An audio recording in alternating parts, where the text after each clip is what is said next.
Lewis Rhys-Jones is near the scene of the incident for us this evening. Lewis Rhys-Jones is there for us this evening. Lewis, this sounds a bit different. Our West Wales reporter Lewis Rhys-Jones is outside the authorities' headquarters in Haverfordwest. Lewis Rhys-Jones is in Aberdillais for us this evening, a community severely affected by flooding. Yes, Andrea, well, as you mentioned there, Canalside here in Aberdillais was one of those areas terribly affected by flooding in 2020 by Storm Dennis. All eyes turn to other local authorities across Wales as they make these decisions in the coming days and weeks. Behind me, you'll be able to see the scene of the collision where a coach has come off the road. You can see the windscreen is smashed and crews are still on the scene.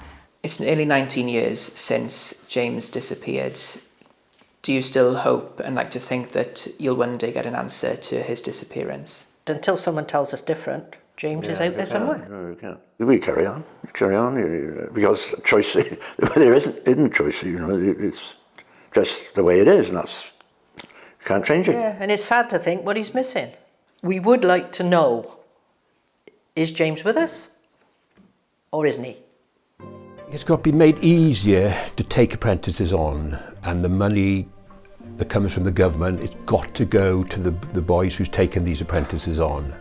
Peter's story reflects a growing problem here in Wales. Trades such as bricklaying, plumbing and carpentry, among others, aren't recruiting like they used to, which is leaving a shortfall of skilled workers in these industries we can't do without. Can you hear me on board, guys? Can you hear me on board?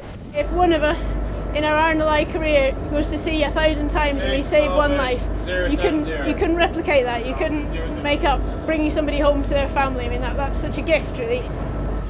This is just an example of the RNLI in Fishguard out on a training session, and it's so important for them to have these training sessions because they rely so heavily on volunteers to go out on their operations. And when you read figures that they save 2 lives a day across the UK and it getting busier in the summer, it just shows the importance of operations like this.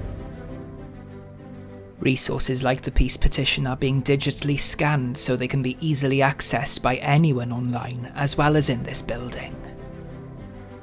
At the heart of the National Library here in Aberystwyth is the Norse Reading Room, where any member of the public like you and me can get a reader's ticket to access the wide variety of books, manuscripts, newspapers and photographs kept within this collection, as long as we do so quietly.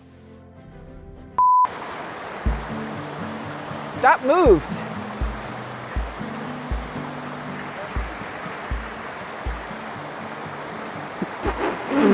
Our intrepid reporter Lewis Rhys-Jones is on the water with them this evening. Lewis, how much of a problem is this then? Absolutely, John. It's a big problem, to be honest. It's a growing problem here. As you can see, I've changed out of my usual attire. I'm in a lovely wetsuit, quite cold though, in a raft kindly provided by the Llandyssil paddlers.